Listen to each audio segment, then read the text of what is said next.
In this Diablo 4 video, I'll be helping you to understand how the Rogue class changes from Diablo 4 Vessel of Hatred expansion affect it, and give you an easy overview of what to expect for builds and gameplay. Patch 2.0 is adding one new cut-through agility skill, one key passive, and 4 regular passives to the Rogue, as well as a new Paragon Board. On the itemization side, we'll be getting new uniques and legendary aspects. Before we get into the specifics of the Rogue, though, let me tell you about some huge changes coming to the game itself. I'll try to keep this as brief as possible, and we'll have a full detailed coverage of all these changes in a future video. For now, let me tell you about the most important ones. First of all, max level has been reduced to 60 from 100, and players will begin receiving Paragon points once they reach this level. These points can be used by any level 60 character on your account. This not only means that you can gain Paragon points for your Rogue while playing on your Necromancer, it also means that you'll have an additional 10 skill points to allocate into your build, achieved from levels 51 to 60, for a total of 69 skill points in patch 2.0, up from 59 before. Additionally, stats like armor, health, and damage have been drastically reduced in order to simplify the game and make mathing easier for players. This doesn't result in a nerfing of your character, it's more of a back-end change that is reflected in new numbers in your UI. Don't freak out if you see your weapon no longer deals the same damage, as it will still be as effective as it was before. And lastly, the difficulty system of Diablo 4 is changing, and there are now new torment levels along with new difficulty levels, much like there were in Diablo 3. Regular difficulty levels will be unlocked by advancing your character, but torment levels will need to be unlocked by an endgame activity called the Pit of Artificers, which is much like Rifts in Diablo 3, where randomized dungeons essentially have a boss at the end. This shouldn't change the way you play the game fundamentally, and hopefully allows players to customize their preferred difficulty a bit better. Okay, moving along to Rogue specifics, we'll take a look at the skills first. The Rogue has a new cutthroat agility skill called Dance of Knives that, while channeling, increases movement speed and dodge chance, while throwing knives at nearby enemies for 42% weapon damage. This skill has 6 charges and a 1-second charge cooldown. The enhancement provides 4 charges if you move 30 meters while channeling the Dance of Knives, so you'll be able to keep channeling this skill almost indefinitely as long as you're not stunned. There are 2 different upgrades for this skill: Methodical Dance of Knives, which is when you stop channeling Dance of Knives, drop up to 12 stun grenades, each dealing 20% weapon damage. The channel duration determines how many are dropped.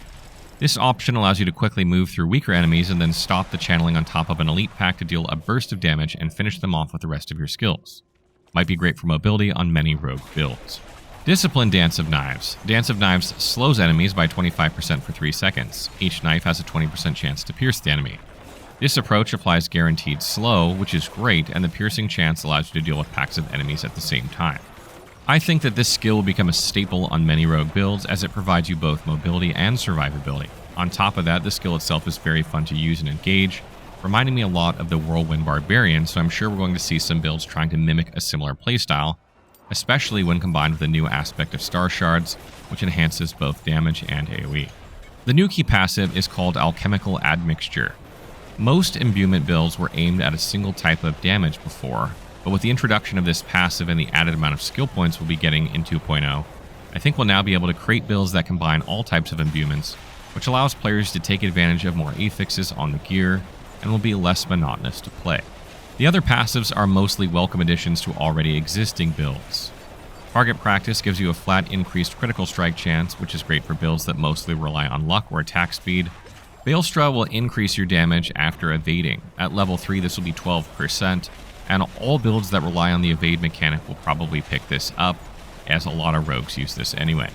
Evasive will increase your damage reduction after dodging an attack. While damage reduction is great, this skill seems a little out of place, as you need to actually dodge an attack to trigger the effect, but then you're expected to be hit by that attack, which is counterintuitive. This can still be good to mitigate some elemental or AoE damage though. Unto Dawn increases your ultimate skill damage by up to 45%. This passive seems amazing and will most likely see an increase in Death Trap builds with this damage increase. Now let's take a look at Rogue skill changes. There have been multiple changes to Rogue skills since release, so if you're a returning player, you'll probably need to tweak your build to match the new effects. The latest patch also brings a new wave of changes, starting with Blade Shift. For starters, the enhancement was buffed by adding the moving through enemies refreshes its duration, which was previously part of the fundamental Blade Shift upgrade. Additionally, the new fundamental Blade Shift upgrade will now empower your next Blade Shift damage by 100% if you cast another skill before using it. While the upgrade doesn't seem that relevant, the enhancement to Blade Shift will make it so you only need to spend 2 points to be able to move through enemies, which might make it a staple basic skill for many builds. Disciplined Shadow Step was changed from damaging an enemy with Shadow Step stuns them for 2 seconds and reduces its cooldown by 3 seconds, to Shadow Step deals 200% more damage. Casting Shadow Step reduces its cooldown by 3 seconds. I have mixed feelings about this change, as the stun was really helpful against certain enemies, but the 200% increased damage is more versatile and allows you to quickly dispatch the highest threats. Next is Concealment. The first noticeable change is that this skill will now also provide Unhindered when used, allowing you to move through enemies and blocking any movement impairment that you may have, greatly increasing its usefulness. The upgrades were also changed, combining both previous upgrades into a single one.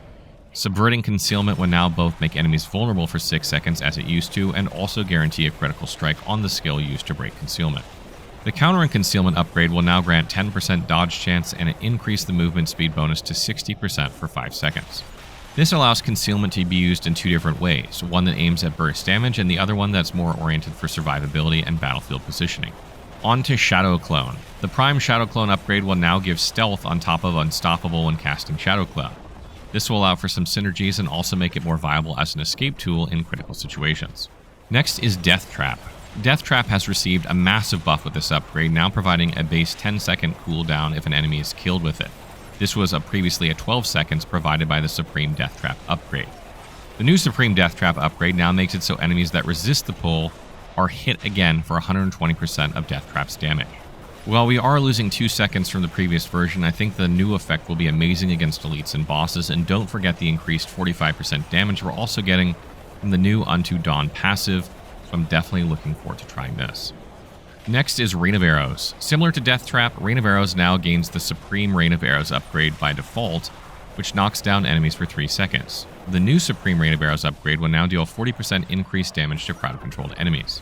I enjoyed Rain of Arrows before, but this will make it even more viable in combination with the increased damage from the Unto Dawn passive to deal with big crowds of enemies.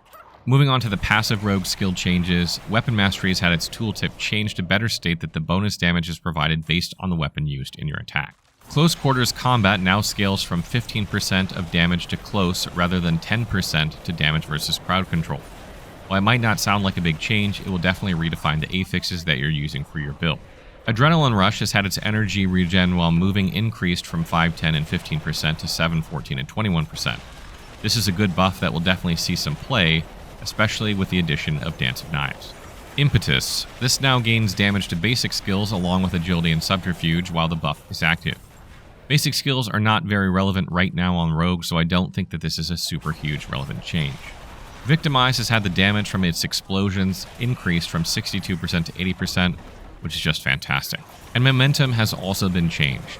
There have been 2 changes. The first one is that Channeled Cutthroat skills will now also count, which includes the newly introduced Dance of Knives. And the second and most important change is that stacks will only be removed when using a marksman skill instead of any non-cutthroat skills, which makes it a bit more flexible. I've always liked the Momentum key passive, but I often felt constrained on using some skills because of this restriction, so I'm hoping we'll get to see it more with these changes. Next, we'll take a look at what's different with Rogue Paragon boards.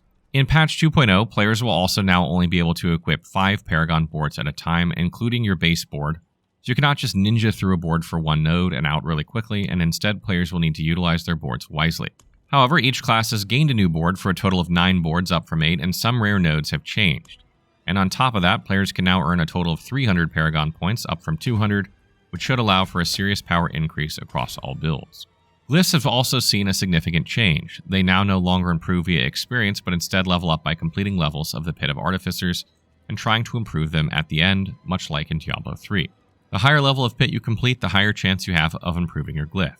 Glyphs also now go up to level 100, further expanding their power, and the higher level they are, the more difficult it becomes to improve them without going to higher and higher levels in the Pit of Artificers. The new Paragon board is called Dance Macabre, and its unique node makes it so casting a mobility or subterfuge skill increases the damage of your next skill by 50%, which will open the possibility for some hit-and-run builds made around the new changes to both Concealment and Shadow Step. The rear nodes will help with cooldown reduction and burst damage.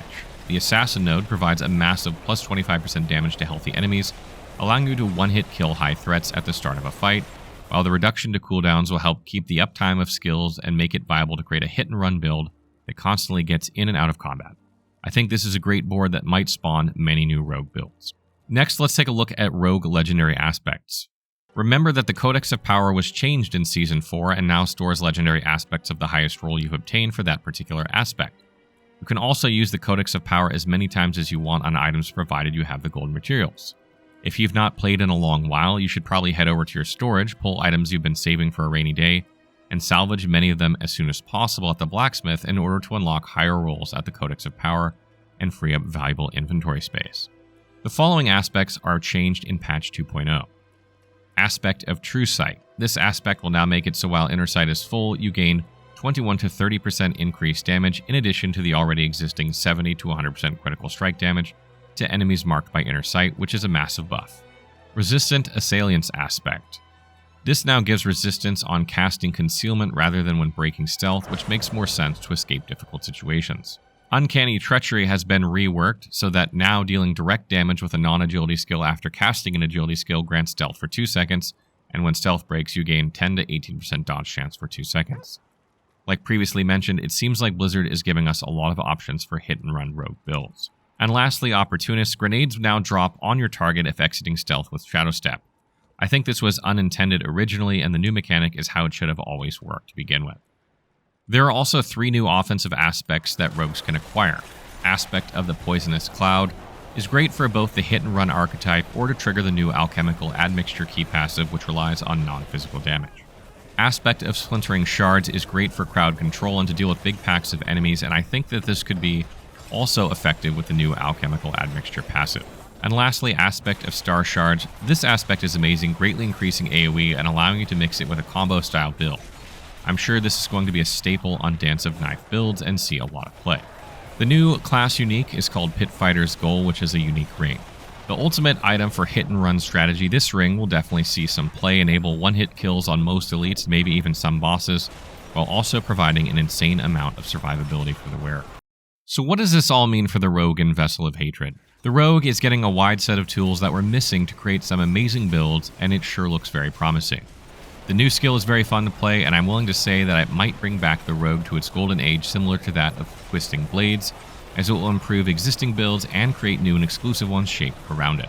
I'm also happy to see that Blizzard seem to have made the changes based on their vision of the different playstyles such as the hit-and-run assassin, instead of focusing on modifying a single skill at a time. The new passive skills and ultimates rework will also get Death Trap and hopefully Rain of Arrows back into the meta, which will further increase the pool of options that you have while playing as a rogue, while the new passive in combination with the increased amount of skill points will allow to mix different imbuements on a single build, making it less monotonous to play.